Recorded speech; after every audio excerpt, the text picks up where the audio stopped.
Shalom, I am Rabbi Shaul Praver. Welcome to Rabbi Rock. I lived in Eretz Israel, the land of Israel, for 10 years, and it is a place and a country which is very dear to my heart. And whenever I meet somebody that lives there or came from there, I'm always very eager to speak with them, speak Hebrew again, find out, how things have changed. And it's my great pleasure to invite to the studio today Rabbi Shalom Hammer, originally from Muncie, New York, and he is a rabbi that has served in the IDF, Israel Defense Force, as a rabbi, and has lived there for 18 years. And we'll let him tell his story and his message and what he came here to the States to do. Shalom, Rabbi Hammer. Shalom. It's great to have you here. Nice to be here. Thank you, Rabbi Praver. I enjoy your books, the Family Parsha book. Thank you.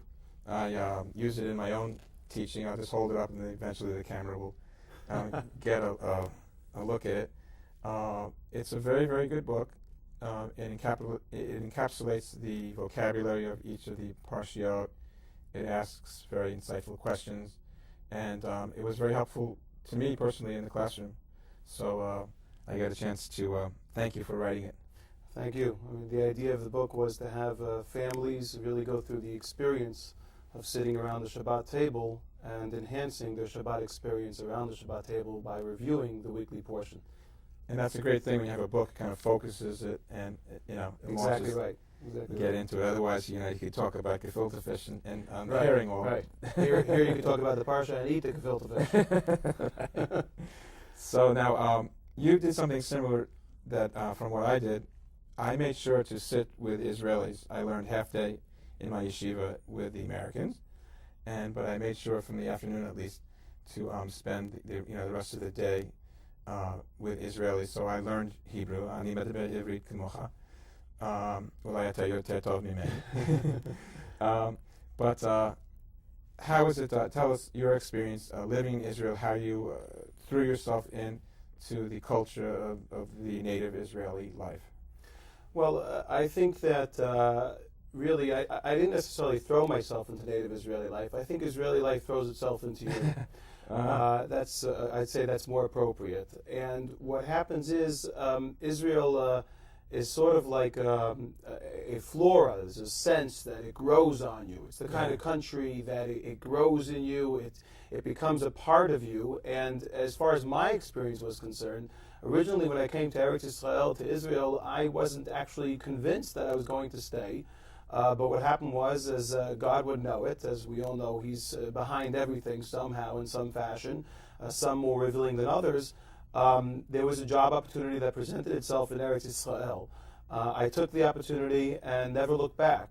But what happened was, my understanding was that if I was going to stay in Eretz Israel, if I was going to stay in Israel, I wanted to be a part of the Israeli people. I didn't want to be an American living in Israel, Right. Which actually is more of a fad now, or it happens now. Not that I'm criticizing that. Whoever comes to Israel, it's a wonderful thing. There's no But it's a question about limited. it. You wind up. But I wanted to experience being a part, and I didn't want to limit my educational opportunities, both teaching and learning, to only an exclusive Anglo-Saxon English-speaking environment. Sure. And so what I did was I threw myself into, as an educator, to teach Israelis. I actually spent time teaching Russian Israelis, newly arrived students from the FSU, the former Soviet Union, in Hadera in Israel. And I found that the Israeli population, the Israeli students, the students who were living in Israel and had not just come from homes in the United States, really could relate and needed to hear what I had to say.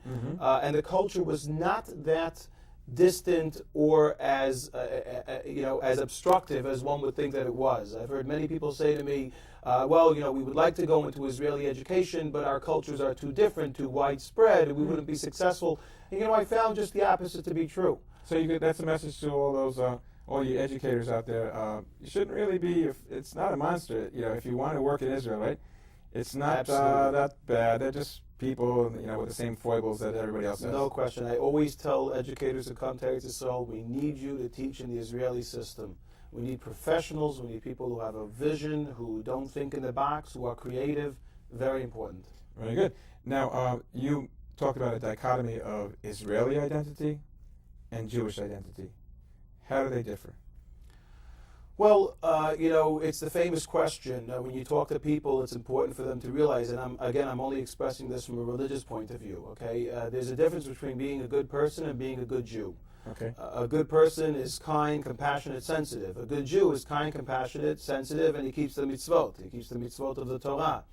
And I think that one of the problems that is beginning to haunt the Israeli population and Eretz Yisrael itself is that we are creating and nurturing or fostering an Israeli and less of a Jew. And that is very problematic.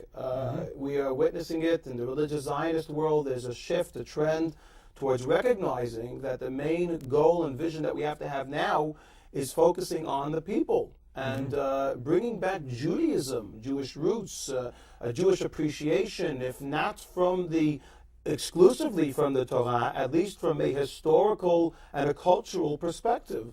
I meet Israelis who live in Tel Aviv who have not been in Yerushalayim in 11 years, which is mind-boggling. I mean, even, put aside the religious aspect, just from a cultural and, historical perspective, one would think that every Israeli should have been, or at least frequent Jerusalem certainly more frequently than that. For the historic sites, the archaeological? Absolutely. And in a world that we live in, which is so geared towards instant gratification and towards the internet and towards, I want it and I want it now, it becomes that much more challenging to develop a sense and appreciation of a history and of slowly foreseeing a future that can come out of an ideology. 2 summers ago, there was a war in Lebanon, and you were one of the people that ran to Israel to be there and to offer moral support to the people in Israel. And the ABC News in Columbus, Ohio,